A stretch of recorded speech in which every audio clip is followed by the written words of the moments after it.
পাশের ঘরে আপা বলতেছে আমাকে যে আপা আপনি খিচুড়ি রান্না করতেছেন না, আজকে 3 দিন যাবৎ বৃষ্টি হইতেছে।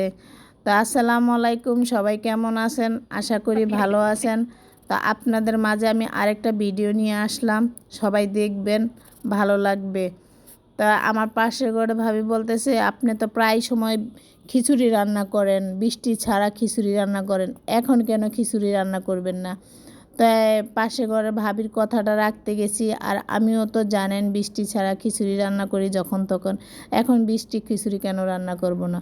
তো গ্রামের চুলাটা ধরানো কিন্তু অনেকটা কষ্ট, লাকড়ি দিয়ে। তো যদি চুলা ধরানো বুঝে ফেলে তাহলে অতটা কষ্ট হয় না।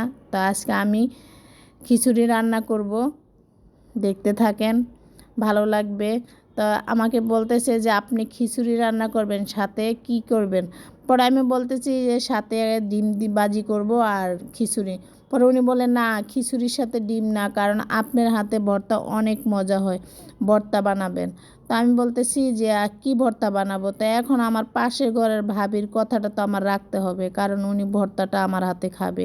কারণ আমার হাতের ভর্তাটা ওনার কাছে অনেক নাকি পছন্দ, কারণ আরও কয়েকবার উনি আমার হাতের ভর্তাটা খেয়েছে। তো আমি খিচুড়িটা রান্না করতেছি, তো ভর্তাও সাথে বানাবো। আর তো ওনার কথাটা তো আমার অবশ্যই রাখতে হবে, কারণ আর আমি তো আর খিচুড়ি ভর্তা ছাড়াও মজা হয় না।